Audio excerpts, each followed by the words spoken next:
What's going on? So you're thinking about selling your home, right? But you're curious as to what your home is worth. So you're doing research, you're looking on Zillow, you're looking on realtor.com, Redfin, asking your friends what your home's worth, right?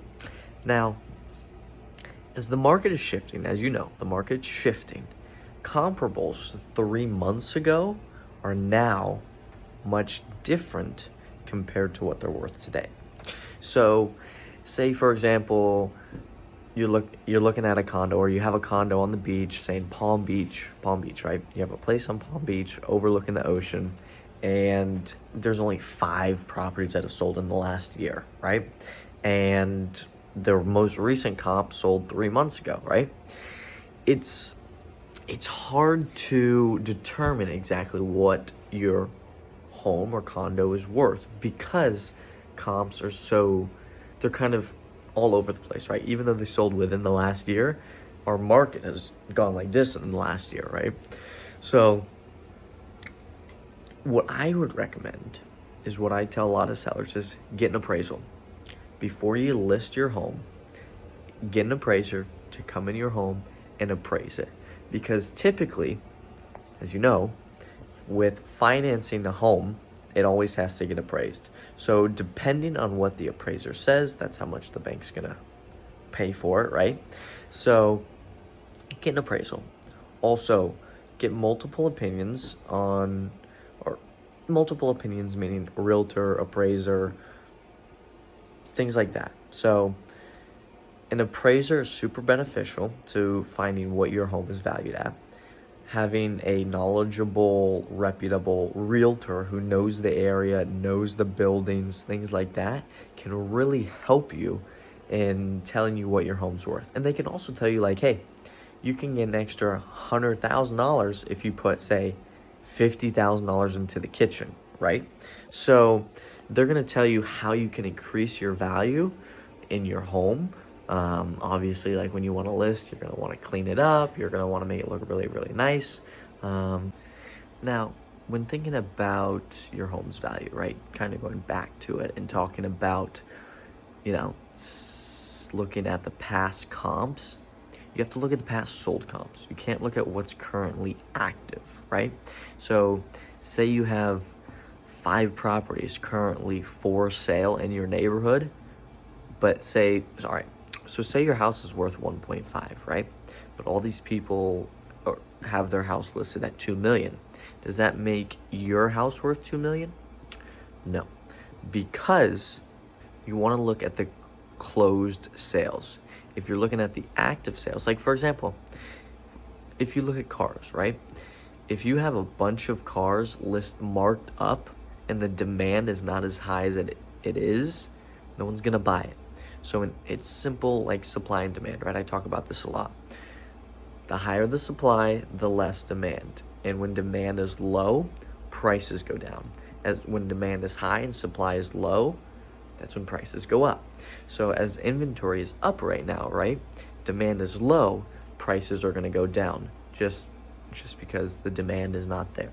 So think of a car, like I said, a car. If you're buying a car, there's a bunch of cars on the lot, and they're jacking up the prices, they're not going to go to that dealership. They're going to go to the dealership next door who's cheaper. So plus they're going to get a lot more activity, a lot more offers on their cars. So think of it as like a home, right? Like if the home is valued, say, 10% less than what the average price per square foot is in that, or I wouldn't say 10%, say 5%, right?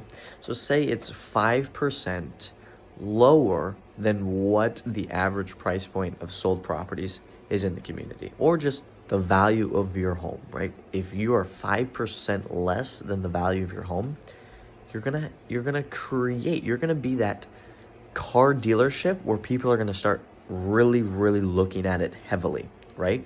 So, and initially, you're going to have that open house. You're going to kind of create somewhat of a feeding the frenzy. You're going to have tons of eyes on the property saying, hey, that's a good deal. And people are in the mindset of having a good deal. They're going to bid on it, correct?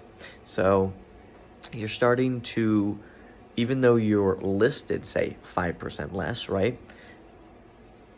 if you get multiple offers, which typically happens, right?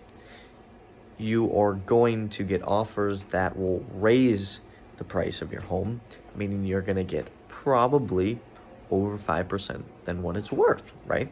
So think of it as like a car dealership, right? People are going to bid on cars, they're going to pay what they're asking if it's a good deal. Now, typically in car dealerships, I don't think anyone really pays over what they're asking for. But I mean, depending on what car you get. But anyhow, so buying a home, or excuse me, selling a home, think of it as a buyer's perspective, right? When you want to sell your home, think as yourself as the buyer of the home, okay? If you list, say, 20% over what it's worth, are you going to pay that? Well, you're probably going to say, yeah, I'm going to pay that. I love the house. Take the bias away. Don't be biased. Think of it as, would you honestly pay 20% over, 10% over what it's worth? No, you're probably going to want a quote unquote deal, right? So marketing and selling a home is vital. The first month of your house being on the market is key, because once it's on the market longer than a month, it's really hard to sell, depending on what price point you're in. I mean, if you're in the $20 million price point, houses sit on the market for over a year sometimes, and they don't price reduce. I mean, but and also that market's kind of limited to who can afford that, right? But anyhow, marketing is super important. And if you list, like I said, you have 30 days to somewhat redeem yourself, right? But no, you have 30 days, which is super important to get your house seen by everyone. The more eyes, the more opportunities of getting offers. So if you list higher than what it should be worth in that first 30 days, after 30 days, like I said, depending on your price point, people are going to start saying, okay, no one's interested in it. Why should I buy it? Like, think about it, like back to the car scenario. If there's a car that sat on the lot for, I believe with most car dealerships, if they sit on the lot for over like 45 days, they go to auction if they're used. I believe. Don't quote me. But after 45 days, people aren't going to buy those cars that sat on the lot for 45 days, because they're going to say, hey, what's wrong with it? Why has no one bought it? I mean, we've price reduced it to below what it's worth now, and people still don't want it because it sat on the market for so long. So just think about that when you're thinking of listing. So when you're thinking of listing, or you're curious about your home's value, call me. My number's down below.